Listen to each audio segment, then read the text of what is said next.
ကလားလို့ခေါ်တယ်ဆိုတော့တချို့ဘာဖြစ်လို့နာကြလဲကျုပ်စဉ်းစားလို့မရအောင်သိလားကျုပ်ကိုကလားလို့ကြိုက်တယ်လို့ခေါ်ကျုပ်လုံးဝစိတ်မဆိုးဘူးသိလားဘာဖြစ်လို့လဲဆိုတော့ကလားလူမျိုးဆိုတာကဘာလူမျိုးလဲဆိုတာမင်းပဲဆိုရင်ကဖြေရတာခက်တယ်မြန်မာပြည်ကလူတွေအနေနဲ့ကအိန္ဒိယမျက်နှာပေါက်ရှိတဲ့လူမှန်တယ်ဆိုတော့သူကလည်းသူကပြောရမယ်ဆိုအစ္စလာမ်ပဲဖြစ်ပါစေဟိန္ဒူပဲဖြစ်ပါစေတမန်လူမျိုးဖြစ်ပါစေအဲ့ဒါကလားပဲဒီလားအိန္ဒိယမျက်နှာပေါက်ဆိုတာဘာကိုပြောချင်တာလဲဆိုတော့မျက်လုံးမျက်ခုံးကောင်းတယ်အဲ့လိုတတူးထိုးစရာမလိုမျက်ခုံးမွေးတွေပြီးတော့တဲ့ခါကျမျက်လုံးလှတယ်နှာရံပေါ်တယ်ကျုပ်တို့နှာခေါင်းကိုကြည့်လိုက်အဲ့လိုနှာရံပေါ်တယ်အဲ့လိုမျိုးဆောင်းရမ်းနေချောနေတယ်ဆိုရင်အဲ့ဒါကလားပဲတိလာပြောချင်တာအဲ့ဒါကြောင့်မလို့အရန်ချောနှာရံပေါ်လေးနဲ့မျက်လုံးမျက်ခုံးကောင်းနဲ့ချောအရန်ချောမောလှပတယ်မိန်းကလေးယောက်ျားလေးဆိုဟဲ तू ကကလစင်ချောတာနော်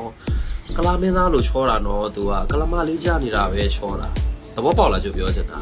ဒီကလားဆိုတဲ့နန်စာနှိမ်တဲ့နေရာတစ်ခုတည်းမှာပဲသူတို့သုံးကြတာမဟုတ်ဘူးချီကျူးတဲ့နေရာမှာလည်းဒီကလားဆိုတဲ့နန်စာကိုသုံးတယ်ပြောချင်တာပါလဲဆိုတော့ကလားဆိုတဲ့နန်စာကနှိမ်လိုက်တာမဟုတ်ဘူးနှိမ်တဲ့နေရာမှာဒီနန်စာကိုတွဲပြီးသုံးလိုက်ရင်တော့အဲ့ဒါနှိမ်တဲ့နန်စာတစ်ခုဖြစ်သွားတယ်ပေါ့နော်ဒါပေမဲ့ချီကျူးမဲ့နေရာမျိုးမှာချီကျူးရတဲ့နေရာမျိုးမှာထည့်ပြီးသုံးလိုက်ရင်တော့ဒါ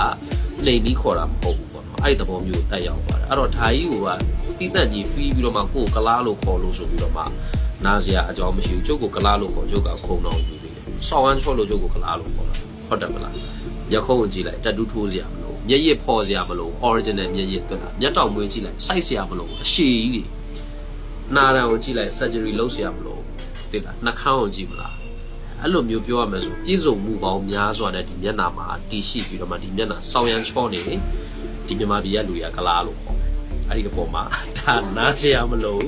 ကောင်းတော်ယူအောင်မဒါပေမဲ့ခုနပြောသလိုအစဲတစ်ခွန်းရဲ့အရှိမဒီနန်စားကိုကလားဆိုပြီးထည့်သုံးလိုက်တော့ဒါနှိမ်တယ်လို့ဖြစ်သွားတဲ့ပုံမှာတချို့ကနာကြတယ်ခုနပြောသလိုမျိုးကျုပ်ကတော့အဲ့ဒါကြီးကတီးတန့်ကြီးထိုင်ပြီးတော့မှ feel နေချောလို့ကိုခေါ်တာခေါ်ပါစီတော့ကလားဘာဖြစ်တော့လားကုန်းတော်ယူနေတယ်အဲ့တော့နောက်တစ်ခုပြောရမယ်ဆိုရင်ဒီနိုင်ငံလူတွေကသူတို့မခေါ်တဲ့ခုနပြောသလိုအိန္ဒိယမျက်နှာပေါက်ရှိတဲ့လူမှန်တယ်များသူတို့အကုန်လုံးကလားလိုပဲခေါင်းစဉ်တက်လိုက်တာကော်ရခါဖြစ်ဖြစ်တမန်ဖြစ်ဖြစ်ဟိန္ဒူဖြစ်ဖြစ်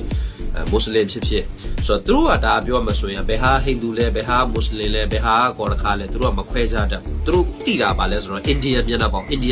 တာခုနပြောသလိုမျိုး perfect ဖြစ်နေတဲ့အိန္ဒိယမျက်နှာပေါက်မျိုးမြင်တယ်ဆိုသူတို့ကမခွဲခြားတတ်တဲ့အပေါ်မှာအလွယ်ပဲခေါ်တာပါလဲဆိုတော့အားလုံးကိုခြုံငုံပြီးတော့မှဒါက